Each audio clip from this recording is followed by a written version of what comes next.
Hello, this is Elaine Sugar, award winning children's program facilitator and overall supporter of children's dreams. Welcome to the Empower Teen Self Esteem podcast. We bring you ideas and resources that help teens shine and help ease parents' minds.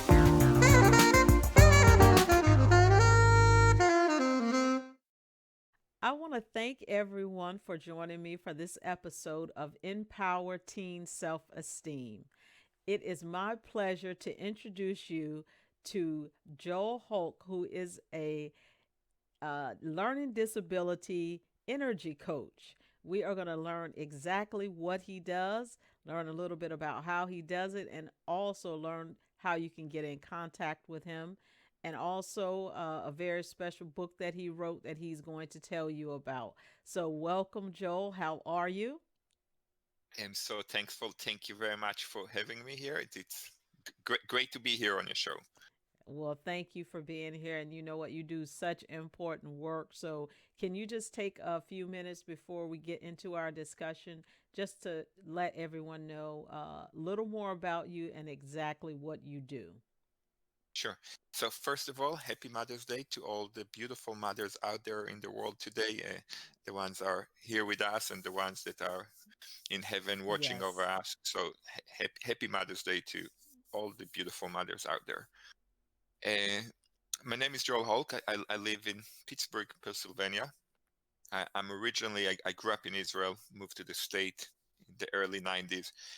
Today, I'm an entrepreneur, but one of the things that's really close to my heart is uh, I'm an energy awareness coach. I work with people with learning disabilities. I work with people with physical disabilities, sicknesses, people in relationship, but really because of my own experience of growing up with learning disabilities, it's makes so much sense for me and it's so easy for me to support people.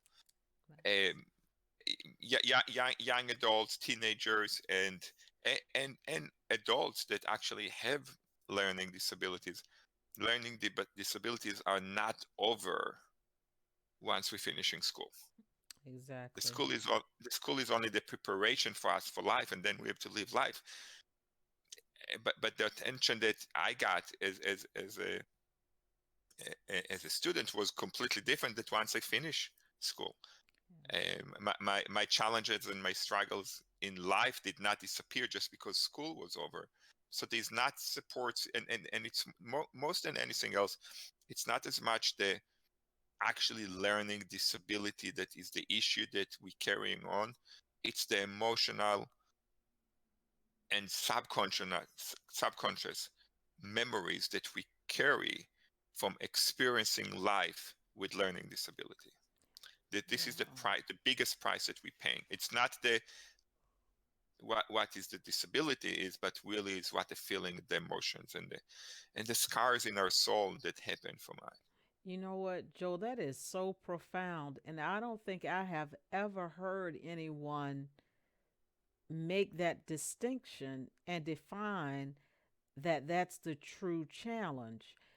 I just always thought it was, oh, that person has a learning disability, therefore that thing in itself is what's making it difficult. I didn't realize that it's actually the emotional impact, the result that you feel of having it. So is that something that you figured out as a child when you were going through this, or is that something you learned later in life? Because that's profound. I never even considered that. So this is something that I figured out later in life after the age 45 when my life fell apart, and I asked myself, how did I get here? How my life fell apart? This is really when I could actually put everything in order for me and put everything in, make it clear and understandable of what happened. The question that I ask myself is, how did I get here? And to answer this question, it's not an easy question to ask, and it's not an easy question to give an answer to. Right. Yeah, and I think we all have to ask ourselves that question whether we realize it or not. So, and this is totally what you're comfortable sharing. Are you willing to share that experience that happened in school that you identified as that thing that started it all? So before we're talking about the event that happened in school, we want to put it into context, because Sure. when the event happened, at the time, I didn't think much about it, Hmm. because I survived the moment. I survived the moment fairly quick, but the impact of this moment lasts for a lifetime. And at, at age at age 45, I lost my lost my mother in in the spring of 2013, and flew to Israel. As I say, I'm originally from Israel, so I was able to be with my mom for the last week of her life. Hmm. Share share another week with my family for the week after.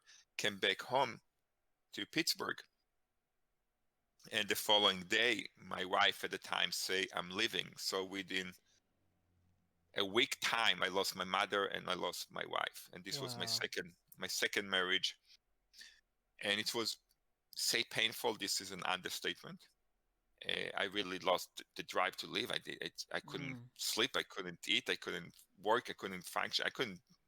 I have two kids to take care of from my first marriage. That I've been a single parent since almost the beginning of their life. Right. And so I kept moving because I had my kids to take care of. But beside that, I was just a walking zombie. But eventually, I asked myself the most important question of my life: is how did I get here? How did I end up having two marriages falling apart? How did I end up being a single father? How did I end up living in a city that never had a desire to live in? I did not even know Pittsburgh exists. And Pittsburgh is a wonderful city. I'm not Uh huh. saying anything bad, but I Right. never had a desire to come to Pittsburgh. I never had a Wow. desire to be in the business that I'm in, have an autoimmune disease that really almost crippled me completely. Like, what happened? How did life turn up like that? Now, obviously, for us to understand how we get here, we have to go back in time. Mm-hmm. We don't know how we got here if we don't understand what we did yesterday or the day before, basically connecting the chains of our life, because everything is connected and there is no accident in anything, and everything is connected, but we need to understand what happened. Mm-hmm. So slowly, it took me time, but slowly, I went to the last day of first grade.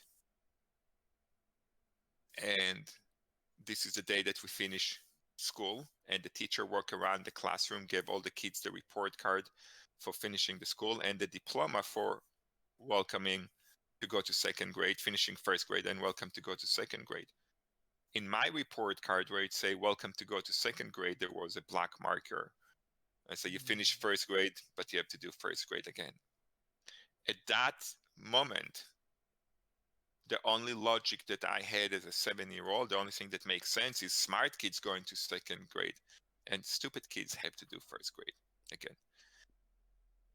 And realizing that experience, realizing this moment, that from this moment and on, I've been living my life as a reaction from fear of what people will say about me. People will make fun about me. I live with a secret. Eventually, I was diagnosed with dyslexia, but it took many years after that Mm-hmm. to really understand. So for many years, I was living confused, not knowing what's Wow. what's wrong, and the teachers at the time want to send me uh, to special need school, say you not belong here. And my mom, she said, over my dead body, you're not taking this kid to a is something is off. I don't know what, but it is not. You don't need to go to a special need school. And and the word that they used back then was much stronger than special need. the word was the word was retarded. You have to go to a retarded school. Oh. And I'm saying no, he's not going. And eventually, I was diagnosed with dyslexia, and eventually I was able to catch up a little bit. But the the, the space that was created for so many years, it just I was never able to catch up what I lost in school. Wow. Well, you know what? Good for your mom. Good for her.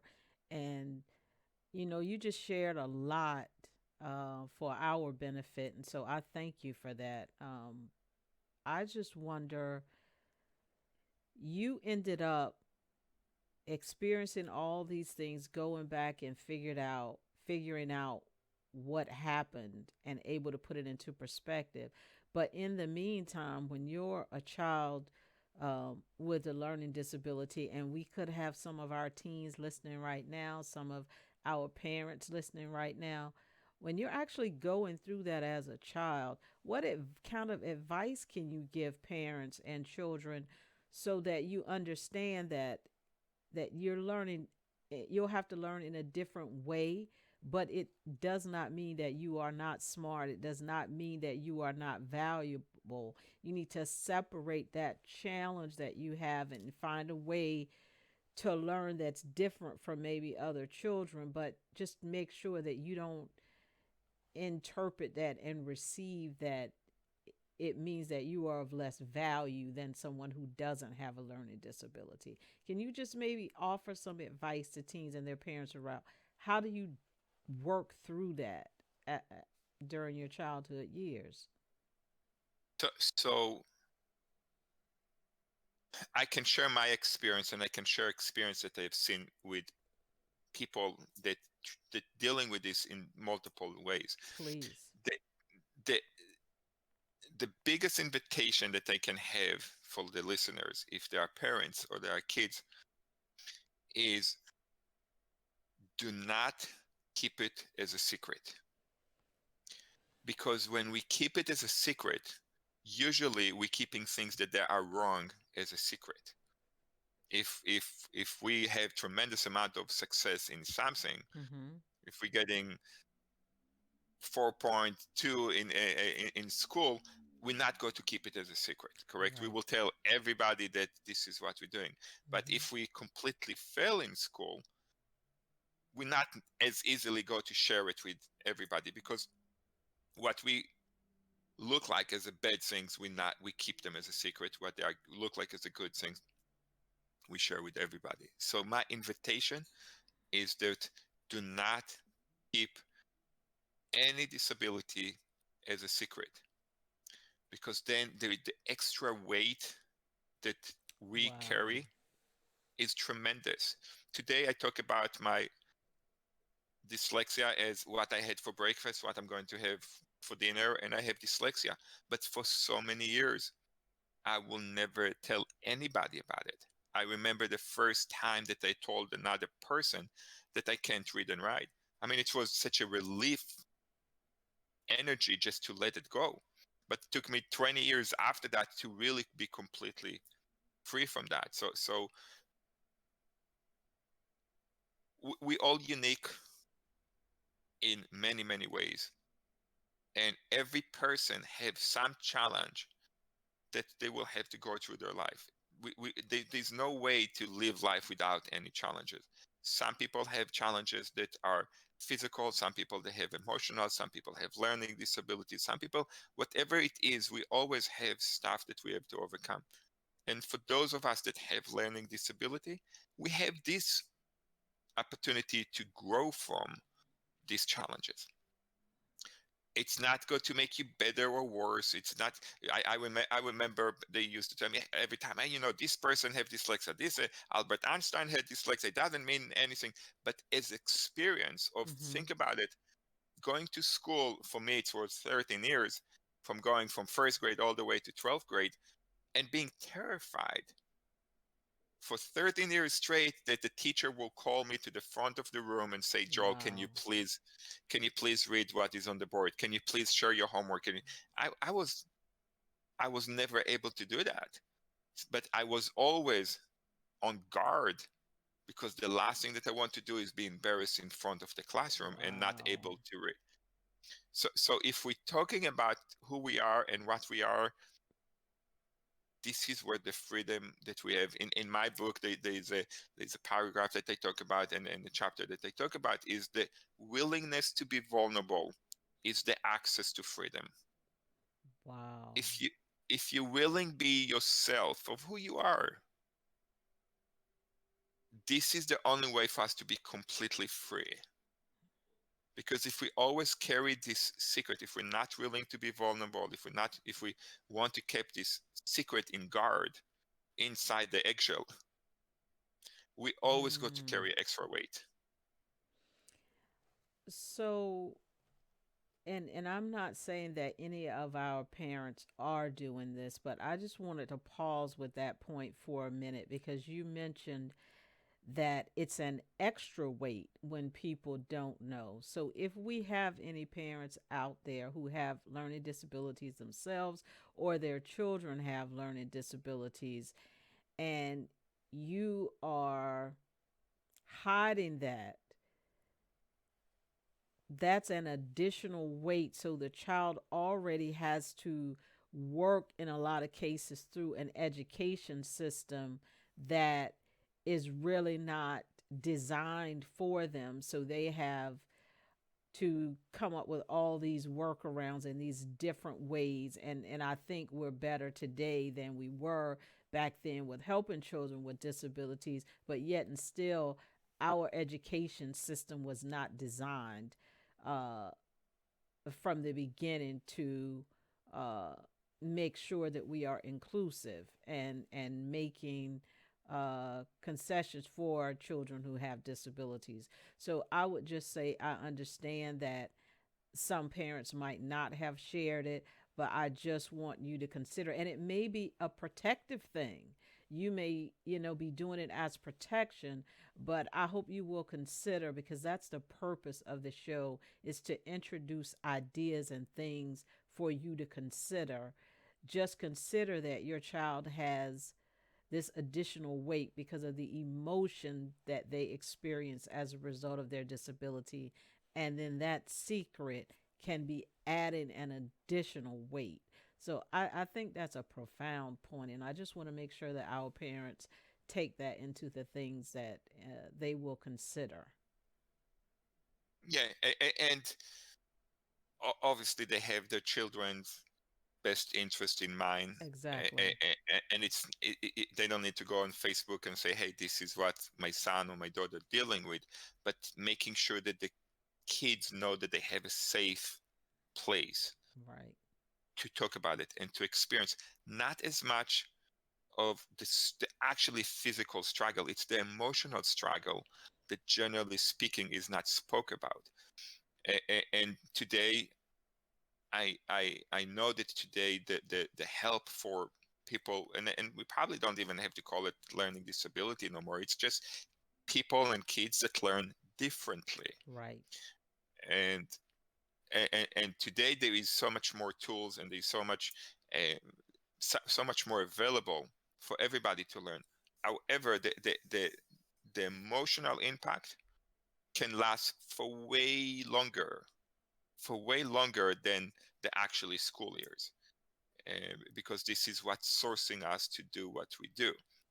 And this is really what I discovered about myself. Now, you say, hey, Joel, okay, you're one person, it does not mean nothing, but every person that I worked with eventually were able to get to a moment that their life were kidnapped by fear.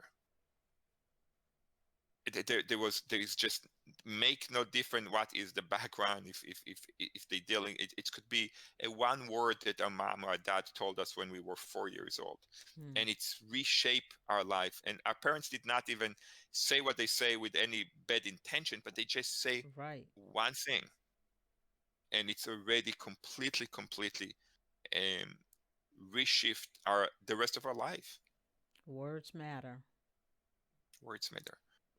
You know what? This has been a very, very powerful conversation. And I think about how you speak so clearly, so intellectually about things that a lot of us adults that don't have any type of learning disability. To your point, we all are struggling with some type of challenges, but we didn't even have that additional weight.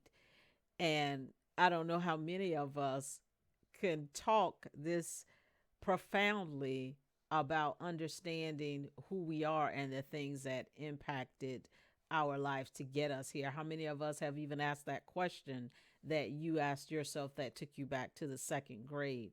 So, what you have been able to accomplish is fantastic. And I love the work that you do to help other people on their journey as well. So, we want to make sure that people know how they can get in contact with you.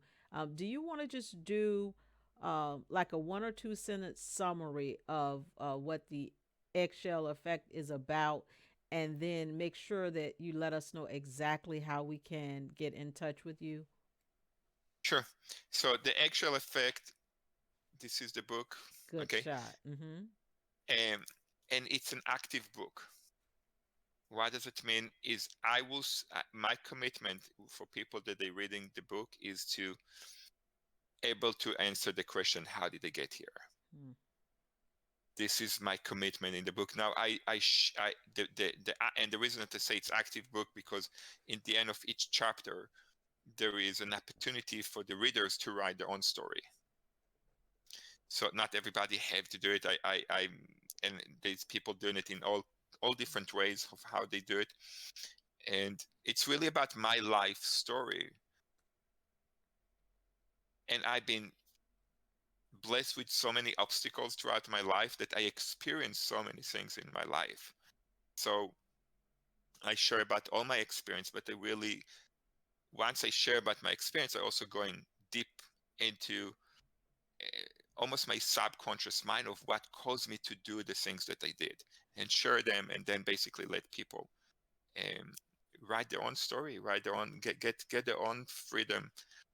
The reason that I ask myself, how did I get here? It's because I was completely broke. Hmm. And the bigger the breakdown, the bigger the breakthrough. This was a very, very big breakdown. And Wow. the breakthrough was as equally powerful. I like that. The bigger the breakdown, the bigger the breakthrough. And I love the fact that that's unique that you have people at the end of each chapter write their story. That's a wonderful book. So I want our listeners to check out the Eggshell Effect. And then where can they purchase it? And then how can they get in contact with you directly? So to get in contact with me, the best way is to joelholc.com. There's a way for them to chat with me. Or also my telephone number is there, so I'm free to be reached at joelholc.com. I think also eggshelleffect.com, but Joel Holc is probably easier. And if anybody want to buy the book, they can go to barnesandnoble.com or to Amazon Perfect. and order it online. It is such a pleasure to have you. I cannot say that enough. I think the wonderful work that you do is so valuable, and you and I are going to be connecting for the Global Event Summit. So I look forward to continuing to have conversations, continuing to learn from you. And I am hoping that our teens and our parents really took in the things that Joel is saying. Again, the point that he made and I made is that not that you don't mean well, not that anyone's telling you what to do, but again, this platform was created to introduce ideas and resources to you and have you consider. And I think you have some good things to consider bringing into your arsenal of things you can use to help your children survive this often chaotic world. So, again, thank you, Joel. Thank you to all our listeners. Please tune in to our next episode of Empower Teen Self Esteem. Thank you. Thank you for having me. Thank you for joining us for this episode of Empower Teen Self Esteem. Please follow Kids More Sugar on social media. Please do subscribe to our YouTube channel to show that you support this content. And you can visit our website at kidsmoresugar.com to learn more about our free online kids program. Thank you.